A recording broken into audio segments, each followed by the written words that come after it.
What's happening, Achievers? Ajit Sidhu here from Invincible Achievers. Today I want to talk about the clause effect. I've titled this the clause effect. I'm the one who coined that word. The reason why I'm calling it the clause effect is because it's to do with children. And there's two factors to it. One, in the legal world, a clause within a contract basically means there's a section, and this is a big section within the rule book of interacting with children. The second one is Santa Claus himself uses this strategies and techniques. Now, Christmas time is about to come very close in about a few days, and we're going to have lots of children around us. If we're not having children, we feel like children. However, if we don't have our own children, we'll probably be close to nephews or nieces or cousins that we will want to interact with. So this is personally very important. In my opinion, this is very important because when I was younger, at a young age, I used to watch the big people, the adults, interact with children. And when they used to interact with children, there were some that were able to interact with children with laser focus, ability to affect the children's heart. And the children used to gather around them. And one of those people was and is my cousin in Glasgow. He's a fantastic actor. I'm one of his biggest fans. When I was young, he used to take care of me. I was younger than 10 years old, and he was older than me, and he used to interact with me, and he used to take care of me. And I used to always want to spend time with him. As I grew up, I always wanted to be like how he was and able to influence children. And then as I grew up, I realized a few things about myself. I realized that children absolutely loathed me. They used to look at me and cry. They used to run to their parents and grab hold of their mummy and daddy's leg and tuck their head in. They were absolutely scared of me. I didn't understand why. I used to walk into a room and the children used to burst out crying. If there was a dog, the dog would start barking at me. I felt like a vampire. I felt like the children could see into my soul or lack of soul. And I felt apart. And I came to the realization that maybe I'm not a child person. I will just be a grown-up, a Bergen from the Trolls, walk around with a grumpy face, like Scrooge. And then I met my other very good friend, Lee, and he was my instructor, and he's still my very good friend. And I used to see how he used to interact with children. He used to teach children martial arts. The way he used to entertain, I thought, oh, I just wish I could be like that. When my wife became pregnant, I thought there's no going back now. I need to change. A change has to happen. I cannot be this adult anymore. One of my favorite movies is Hook, and I felt like, I believe his name is Peter Banner or something, as he's older, because he's forgotten that he used to be Peter Pan, and I felt like that. And I decided I was going to go through a journey to discover my inner Peter Pan. Excuse me. From that, I start researching, I start learning. I wanted to be able to interact with my children. I started watching children's channel, seeing how presenters present themselves, the way they talk, the way they smile, the way they wait. And then I realized there was a few things they did, every single one of those, over and over again. And I started implementing these strategies. And I will be talking about 3 of the secrets that I learned, but I started implementing them. And all of a sudden, children started coming to me. Children started talking to me. Children started to want to play with me. But then I was in a struggle of my old self. I wanted to be myself, my old person. And then there was that new person. And then I was in a battle saying, no, I need to be the mature, the leader, the adult. But then there was the other one that was dragging me saying, become the child, become the Peter Pan. And then when my child was born, I finally decided that I will become the Peter Pan. And now, with my own nurseries, when I walk into a room, I can interact with children just like that. And with these 3 strategies that I learned, the 3 secrets that I learned, every single one of you can just change and be able to interact with children and have fun and find your own inner self, Peter Pan, once again, because we were all children once. We've just forgotten how to be children again. And this is the most magical time of the year where we can actually go back in time and become children. So, 3 secrets that I learned. The 3 secrets. The first secret is, and I mentioned this before, it's so very simple. If we are going to become humble and let go of our old self, move our adult self away from us, what do all humble people do? They get down on their knees. We need to get down on our knees.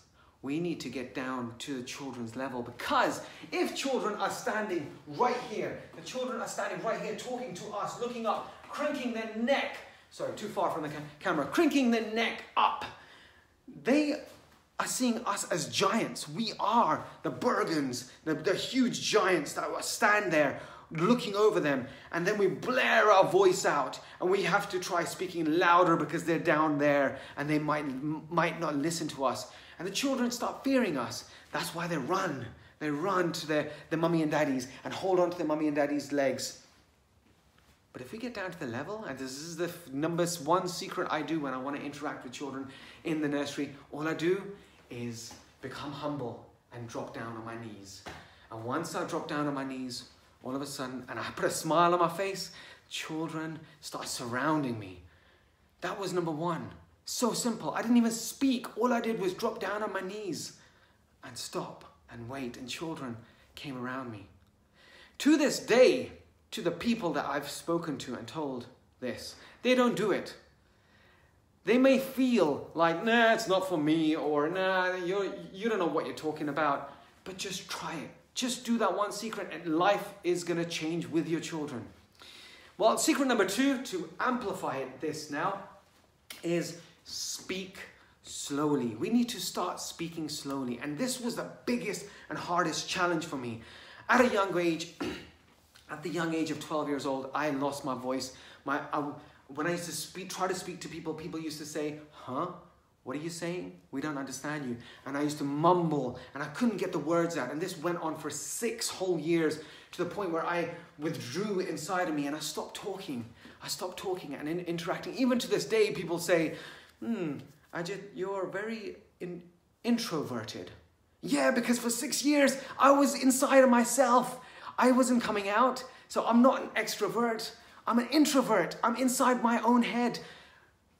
But like they say, when someone goes blind, the other senses increase. Or if they go deaf, they can start seeing much more. The other senses increase. I stopped. I wasn't able to talk for 6 years. So my brain started to work much faster. To the speed, to the now, even now to this day, my brain works 3 times faster than my mouth. And sometimes I start stumbling on my words and I have to slow myself down. That's why this one was the hardest for me to do. When it comes to children, you have to start speaking slowly. When you watch someone interact with children, they are speaking slowly. Why do they speak slowly? Why do presenters of CBBS and all these presenters on TV that are for children speak slowly? The reason being is when we're children, we don't have all the neurons, the nerves around our brains created yet. At this age now, we've got so many, millions and millions, but when we're young, we're still forming. It's still being created. So when we actually say something to a child, it goes into the ear, and then they have a small little synapse, the nerve that goes up into the brain and spreads out, trying to look. They're trying to look for the file that kind of relates to what we're speaking. And it's a slower process because there's less roadworks, let's call it the nerves, the roadworks, to travel to look for that file. And what do we say? Hurry up, come on, answer the question. What would you like? Okay, you don't want anything? Okay, fine, you don't get anything. Whilst the child is still searching for the first thing and we've gone to the 10th thing. We got to slow ourselves down. The actual rule within the nursery is if we ask a question to a child, we must wait 15 seconds before we ask again. So we could say, would you like to play with Play-Doh? 1, 2, 3, 4, 5, 6, 7, 8, 9, 10, 11, 12, 13, 14, 15. And the child usually says, yes. We got to slow ourselves down. The children's world is so much slower. Us in our busy lives, our adults, our speed, the flash that we want to be speeding around, we got to slow ourselves down when we're speaking to children. And this is a prime magical time of the year where we are going to be interacting with children. So we got to slow ourselves down. So that's secret number 2. So first one is get down to the level, become humble. Second one is speak slowly, which was the hardest one for me because when I finally got my voice back, I want to just speak, but my brain goes too fast and I get muddled up with my words and I still become introverted and not talk to many people. Now, the third secret is we got to mirror what they're doing. In everyday life, when we're speaking to our friends, we mirror their body language. When we're interacting, when we're interested, we start smiling like them, we start sitting like them, we cross our legs like them, we start moving our hands just like them. Why do we do that? Because we want to build a rapport, a connection with our friend. And we do this automatically. However, with children, they move different. They act different. They stumble. We got to start mirroring them. When we're down to their level, we got to mirror their language and mirror what they're doing whilst following them. And again, this is what we use in the nursery. When children are playing with something, we do not take over the game and say, oh, no, let me show you. This is how you do it, blah, blah, blah, blah, real fast. No, we don't do that. What we do is we watch them. And when they turn around and want to interact, they say something. For instance, I play Play-Doh. Obviously, that's wrong, the way the child has said. So we say it, oh, I am playing with Play-Doh. Yes, you are. So we say the same thing, but add the words that are missed, and automatically the child is listening, and the new nerves are connected. And we've just taught the child, I am playing with Play-Doh, rather than I playing with Play-Doh. Small little techniques like that, but also if they're stumbling around and they fall, you fall over as well. Become like them. The child feels like a clumsy when they fall, but it's okay if you've fallen with them. Stumble down, or you stumble down first. Have fun. So those 3 secrets can change everything. It changed everything for me. I went from being a vampire and children hiding away from myself to children coming around and wanting to interact with me and speaking to me and me being able to influence them. So the 3 secrets: get down to the level, become humble. Whoever's humble, they drop down to their knees. We got to drop down to our knees and become that level. And the reason why I call it the Santa effect, the Claus effect, is because Santa Claus does this. When he's sitting there, Santa Claus used to pick up the children and put them on the lap. Now it's a big taboo, but they used to put them on the lap. In some grottos, they have the actual stool so they can be at the same eye level. That way Santa Claus can interact. Second, when Santa asks a question, what would you like for Christmas? He doesn't start saying, come on, hurry up, there's a big queue over there, what would you like? Okay, you're on a naughty list, if you don't say it, that's it. Naughty list, get out of here, kid. He does not say that. What would you like for Christmas? And he waits. And the third thing is he mirrors them. Laughing. Children laugh. Smiling. Children smiling. Repeats what he says.